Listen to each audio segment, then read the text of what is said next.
Hi, this is Paritos, and you're watching I Speak About Money. Can I accumulate 5 crores in 5 years by investing 45,000 rupees monthly SIP?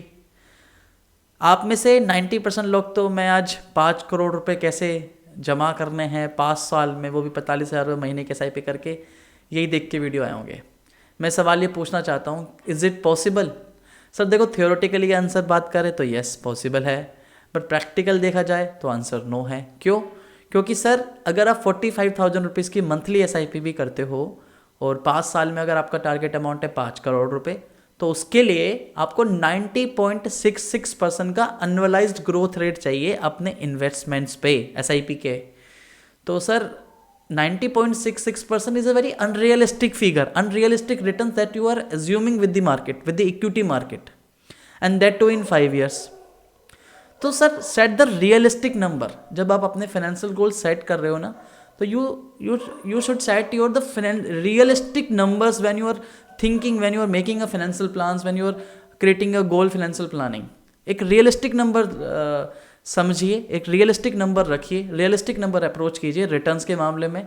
अब देखो कितने returns expect कर सकते हैं sir. अगला सवाल होगा सर कितने रिटर्न एक्सपेक्ट करें फिर हम मार्केट से। तो सर देखो, अगर आप गोल फाइनेंशियल प्लानिंग की बात करते हो, आपने एक गोल बना लिया है, और ये सवाल मैं इसलिए उठा रहा हूँ क्योंकि मेरे को काफ़ी लोगों के कमेंट्स आते हैं, काफ़ी लोगों के मेल्स आते हैं, और उनका सवाल होता है कि मुझे 10 करोड़ रुपए चाहिए सर 5 साल में, कितना इन्वेस्टमेंट करूँ? मैं 50,000 रुपये इन्वेस्टमेंट करता हूँ सर, और मुझे 5 करोड़ रुपए चाहिए सर 10 साल में, कैसे होंगे सर? क्या अप्रोच बताइए सर, स्ट्रैटेजी बताइए सर।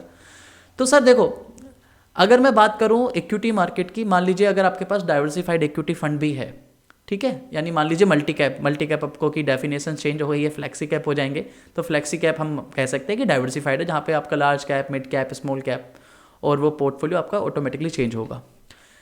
तो अगर we look at the data, अगर हम देखें कि लास्ट 15 साल की बात करूं, मैंने इस पर पुराना एक बैक टेस्टिंग की हुई है कि अगर आप 2005 से लेकर 2020 तक की भी बात करें, और आप इक्विटी फंड्स में, यानी इन फ्लैक्सी कैप फंड्स में या मल्टी कैप फंड्स में या डाइवर्सिफाइड इक्विटी फंड्स में आप SIP करते हो या लमसम भी डालते हो, और अपने इन्वेस्टमेंट्स को 5 साल के लिए भी होल्ड कर रहे हो, रोलिंग रिटर्न्स के बेसिस पे बता रहा हूँ, इन दिस 19 और 20 years there was 75% probability that you would be getting a more than 12% returns।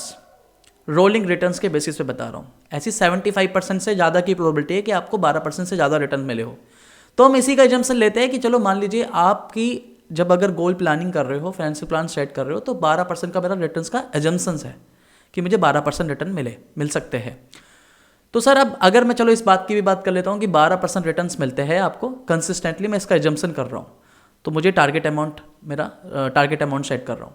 तो सर अगर 12,000 रुपये 12% के रिटर्न्स की भी बात करूँ और मुझे 5 करोड़ रुपए अमाउंट चाहिए 5 साल में, तो सर इसके लिए आपको 6,12,000 रुपये महीने की SIP करनी होगी, तब जाके 5 साल में आप 5 करोड़ रुपए का अमाउंट एक्यूमुलेट कर पाओगे। बट 6,12,000 रुपये monthly SIP and that for the 5 years is not possible for everyone ना। This is only possible for those who that comes with a higher income club, जिनके पास बहुत सारा सरप्लस पैसा पड़ा है, उन्हीं के लिए पॉसिबल है। तो मोरल ऑफ द ऑब्जेक्टिव ये है कि अपने गोल को रियलिस्टिक सेट कीजिए। अगर आपको सर 5 करोड़ रुपए का टारगेट है भी, आपने 5 करोड़ रुपए का प्लान बनाया है, 5 करोड़ रुपए की आप प्लानिंग कर रहे हो कि मुझे रिटायरमेंट के टाइम पे 5 करोड़ रुपए चाहिए, तो सर उसके लिए अगर आप 45,000 रुपीज़ की मंथली SIP कर सकते हो, तो उसके लिए आपको 21 years देने होंगे। अगर आप 12% का कंसिस्टेंटली रिटर्न्स मिल रहा है, यानी 21 साल के बाद अगर 12% कंसिस्टेंटली मेरे एवरेज ग्रोथ मिल रही है अपने इन्वेस्टमेंट से 45,000 रुपये, तब जाके 21 साल के बाद 5 करोड़ रुपए का अमाउंट एक्यूमुलेट होगा। तो इक्विटी मार्केट में हो, और this kind of return is not possible in any asset class, चाहे वो इवन बिटकॉइन भी हो। Consistently 90.66% return is not practical possible. तो whenever you are creating a goal, financial goals, be realistic number पे बात करिए, practical number पे बात करिए। ऐसा नहीं सिर्फ मेरे से नहीं, इवन आप खुद भी फाइनेंशियल गोल सेट कर रहे हो तो रियलिस्टिक रहिए कि इतना पॉसिबल है मेरे लिए, इतने रिटर्न्स पाना मेरे लिए पॉसिबल है इक्विटी मार्केट से, या इतना मंथली इन्वेस्टमेंट करना पॉसिबल है। उसके बेसिस पर डिसाइड कीजिए मेरा टारगेट अमाउंट क्या होना चाहिए, या उसके बेसिस पर अपनी रिटर्न एक्सपेक्टेशन रखिए, गोल्स सेट कीजिए। तो सिर्फ ये एक ऑब्जेक्टिव तक हो कि मेरे को काफ़ी लोगों के सवाल आते हैं कि मेरे 15 साल में इतने पैसा चाहिए सर, 10 साल में करोड़पति चाहिए, करोड़पति बनना है मेरे को और मैं इतना इन्वेस्टमेंट करना चाहता हूँ। तो बी रियलिस्टिक। इक्विटी मार्केट में सबसे बड़ी गलती हम ये करते हैं, और जब होता क्या है कि जब हम अपने गोल्स बना लेते हैं और जब हम उस गोल्स के आसपास पहुँचते ही नहीं है तो हम अपने फाइनेंशियल प्लान्स को ठुकरा देते हैं। हम कहते हैं कि ऐसा कोई नाम की कोई चीज़ होती नहीं, फिर आप ट्रेडिंग में आ जाते हो। तो be realistic with the financial goals, be realistic with the financial plans. तो आज के लिए इतना ही था वीडियो में, सिर्फ आप लोगों को एक लेसन देना जरूरी था क्योंकि इस तरीके के सवाल आते हैं मेरे पास। तो जब भी फाइनेंशियल प्लान्स की बात करते हो, फाइनेंशियल प्लानिंग की बात करते हो, अपने लिए गोल प्लान कर रहे हो, चाहे रिटायरमेंट हो, चाइल्ड एजुकेशन हो, कुछ भी गोल हो, लेकिन रियलिस्टिक रहिए।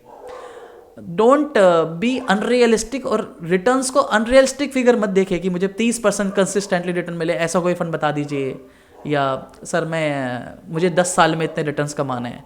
रियलिस्टिक रहिए और खुद से कैलकुलेट कीजिए। तो खैर आज के लिए इतना ही था, नेक्स्ट वीडियो मिलेंगे बहुत जल्दी कुछ नए टॉपिक के साथ। तब तक के लिए धन्यवाद। वंदे मातरम, जय हिंद।